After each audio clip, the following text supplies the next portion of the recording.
Salut les amours! Aujourd'hui on parle d'un texte ancien qui a fait fantasmer bien des générations, le Kama Sutra. C'est un livre mythique qui a fait rougir de nombreux couples occidentaux à la recherche d'une nouvelle sensualité sur fond de tabous et d'interdits. Aujourd'hui, ce qu'on peut dire, c'est que c'est un livre célèbre, mais complètement méconnu.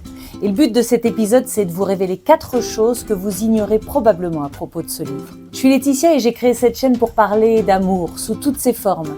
Et quoi de mieux que le Kama Sutra pour commencer? Abonnez-vous pour faire grandir cette communauté, parce qu'aujourd'hui, l'amour est malmené et mérite bien qu'on lui consacre du temps et des pensées. Parler du Kama Sutra, c'est une invitation à repenser nos repères culturels pour découvrir une autre façon de penser le rôle de la sexualité dans nos vies. Pour bien lire le Kama Sutra, il faut commencer par comprendre la distance qu'il peut y avoir entre la tradition culturelle chrétienne qui imprègne notre quotidien, que l'on soit croyant ou non, et la tradition hindouiste. Cette distance se résume par une phrase, celle du grand philologue indianiste Michel Angot, extraite de sa conférence sur l'art érotique hindou. Si dans le christianisme Dieu est amour, en Inde, Dieu fait l'amour. Restez bien jusqu'à la fin car je vous emmène de surprise en surprise. Et peut-être même qu'à la fin, vous ne considérerez plus la sexualité de la même manière. Le Kama Sutra est une suite d'aphorismes, c'est-à-dire des phrases courtes et percutantes. Il se compose de 7 livres qui permettent d'explorer le désir et l'amour sous toutes ses formes et dans différentes situations. Le propos est plutôt exhaustif, vous allez voir. Le livre 1 est une introduction, il situe le sujet dans un contexte social et spirituel. Le livre 2 se consacre à l'art de faire l'amour, il contient 10 chapitres qui détaillent les étreintes, les baisers, mais aussi les griffures, les morsures, les fameuses positions sexuelles, ou encore l'inversion des rôles, les coups, les préludes et les conclusions des jeux de l'amour, ainsi que les querelles amoureuses. En plus d'énumérer les différentes positions pour faire l'amour, ce livre 2 aborde aussi toutes les possibilités de relations sexuelles. Il décrit ainsi les relations entre 2 femmes, entre 2 hommes, en groupe. Le livre 3, lui, se consacre à l'art de faire la cour et au mariage. C'est l'homme qui drague dans ce livre, il doit mouiller la chemise pour séduire. Le livre 4 est le manuel de bonne conduite pour l'épouse, pour la guider dans les tâches ménagères et la tenue de la maison. Mais ce n'est pas tout, car à cette époque, la femme était très libre. Et l'exhaustivité du Kama Sutra va jusqu'à donner des conseils à celle qui veut tromper son époux. Alors au-delà de tout ça, ce qu'il faut retenir, c'est que le livre insiste sur le fait que l'union physique doit être précédée par l'union intellectuelle des 2 partenaires. Le Kama Sutra refuse catégoriquement les mariages forcés. Le livre 5, lui, c'est un manuel à destination des hommes qui répond à des questions comme comment séduire la femme d'un autre. Le livre 6 est consacré aux pratiques de la courtisane, c'est-à-dire la femme entretenue d'un rang social plutôt élevé. Là, on est proche de ce qui se pratique dans la bourgeoisie occidentale du 19e siècle. Dans ce livre, le Kama Sutra explique à ces femmes comment trouver un amant fixe ou encore comment gagner de l'argent. Le livre 7 parle des aphrodisiaques, des sortilèges, des charmes, en bref de tout ce qu'il faut pour être attractif et performant. On y trouve même, tenez-vous bien, la description des piercings génitaux qu'il faut arborer pour renforcer sa vitalité et satisfaire la partenaire. Alors messieurs, si le cœur vous en dit, tout y est décrit avec précision. Bon, pour résumer, on peut retenir que le Kama Sutra est un recueil de préceptes qui vont très au-delà des seuls aphorismes sur la façon de faire l'amour. C'est en quelque sorte un guide lifestyle qui reflète toutes les préoccupations des couples de son époque et sans doute aussi un bon paquet de préoccupations des couples de notre époque.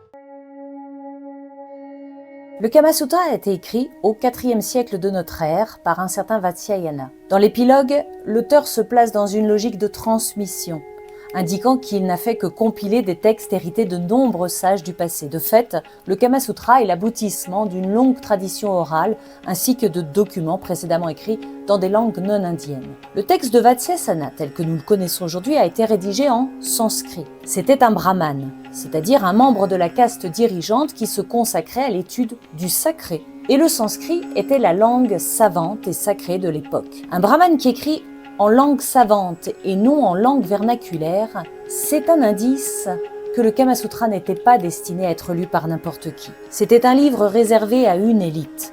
Seuls les Indiens les plus éduqués, les membres des castes les plus hautes dans la hiérarchie sociale, pouvaient accéder à cette connaissance.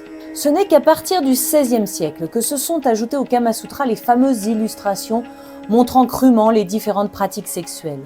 C'est un apport notamment destiné à l'empereur moghol Jalaluddin Muhammad Akbar, qui était illettré. On doit la première traduction anglaise du Kama Sutra à Sir Richard Francis Burton. Comme beaucoup d'aventuriers et d'explorateurs du XIXe siècle, Burton était un polymathe, c'est-à-dire un homme d'esprit, un érudit qui maîtrisait profondément plusieurs domaines de connaissances. Il était très intéressé par la sexualité et la littérature érotique. On lui doit notamment la première traduction complète des Mille et une nuits, qui, loin d'être un conte pour enfants, contient dans sa version originale de nombreux passages à caractère sexuel ou érotique. Ce qui est drôle, c'est que dans l'Angleterre de 1857, au climax de l'époque victorienne, une loi interdisait les publications obscènes. Les éditeurs comme les auteurs risquaient des poursuites et de lourdes peines de prison. Mais, pour contourner cette loi, Burton crée la Kama Shastra Society, un cercle privé qui lui permet de faire circuler ses livres sans les mettre réellement sur le marché. C'est dans ce cadre compliqué que la première traduction anglaise du Kama Sutra voit le jour en 1883. Elle est encore éditée de nos jours et a servi de base à la traduction vers les autres langues européennes, mais de nombreuses versions ont été proposées depuis. Les versions illustrées sont toujours les plus appréciées. Allez savoir pourquoi. Là aussi, il faut un petit peu de contexte. Vous devez savoir que l'hindouisme est l'une des plus anciennes philosophies de vie du monde oriental. Et ce qui m'intéresse en lien avec le Kama Sutra, c'est qu'elle identifie 4 phases dans la vie qui ne se succèdent pas vraiment, qui sont plutôt entremêlées. La première phase, c'est Dharma, celle au cours de laquelle on se forge une éthique, c'est-à-dire celle où l'on définit ce qui est bien et mal. Il s'agit d'apprendre tout ce qui fait de nous des individus de qualité. La deuxième phase, c'est Artha, celle qui correspond à la réussite professionnelle, à l'aisance matérielle, à la prospérité. Dans cette optique, c'est important tout ça parce que ça permet d'avoir une vie décente et ça aide à se comporter en personne vertueuse. La troisième phase, c'est Kama. On retrouve le mot dans Kama Sutra. Pour un hindouiste, ce mot sanskrit désigne le moment de la vie où l'être prend conscience de sa vie intérieure, de la force de son corps et de son esprit. Mais comme souvent en sanskrit, c'est un mot polysémique, on le retrouve dans d'autres religions de l'Inde et dans d'autres contextes.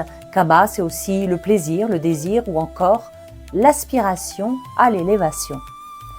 Pour s'accomplir, il faut donc apprendre à maîtriser cette force liée à sa vie intérieure. Les aphorismes de Kama Sutra sont là pour guider l'homme et la femme dans la réalisation de leur Kama. C'est l'âge de la maturité. Et la toute dernière phase, c'est Moksha, qui correspond à une extase religieuse, associée à la compréhension de tout. Vaste programme. C'est l'émancipation ultime, celle qui conduira les plus sages jusqu'à la libération, jusqu'au nirvana. Il faut donc bien comprendre que le Kama Sutra, avec ses aphorismes sur l'amour, est une étape de ce chemin de vie imprégné de spiritualité et qui devrait se conclure par la transcendance, la fusion avec la divinité. S'il est profondément érotique, il n'en est pas moins profondément sacré. Dans l'Inde traditionnelle, l'érotisme n'est pas une approche coupable, ce n'est pas un tabou, mais cela sert de trame pour lire le monde. Comme le dit Michel Angot, la pratique sexuelle se confond avec la pratique rituelle et inversement. L'union des corps, la sensualité, l'amour au sens physique est un acte sacré qui contribue pleinement à l'épanouissement spirituel. Non, je vous rassure, je ne suis pas en train de délirer. Je vous rappelle, on a commencé à parler de pratique sexuelle et on a déroulé le fil du Kama Sutra qui intègre la pratique sexuelle dans un cheminement spirituel.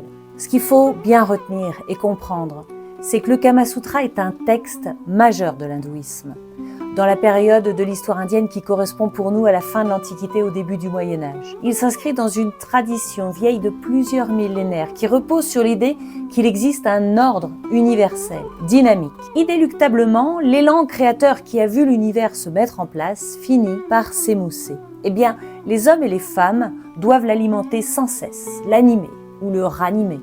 Dans ce contexte, le désir d'amour est là pour ça, pour prolonger le monde, le produire en continu. Si le désir amoureux concerne d'abord le corps, il s'intègre donc dans des rituels qui soutiennent la création. C'est drôlement joli comme idée, vous ne trouvez pas ? Et l'auteur du Kama Sutra affirme qu'en suivant la méthode, hommes et femmes peuvent embrasser l'infini lorsqu'ils font l'amour. Ce projet a de quoi séduire. Et il ne tient qu'à vous de vous en emparer si vous le souhaitez.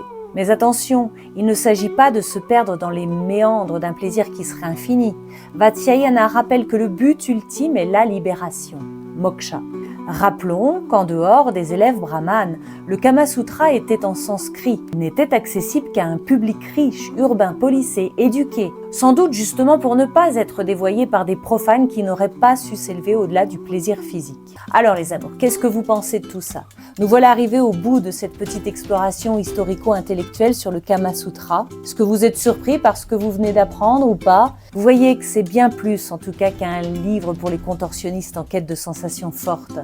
C'est une véritable ode à l'amour et à l'harmonie entre les êtres humains. Dites-moi en commentaire comment tout ça, ça résonne en vous. En attendant le prochain épisode, abonnez-vous, likez, partagez et surtout, prenez soin de vos cœurs et de celui ou de celle que vous aimez. Je vous dis à bientôt.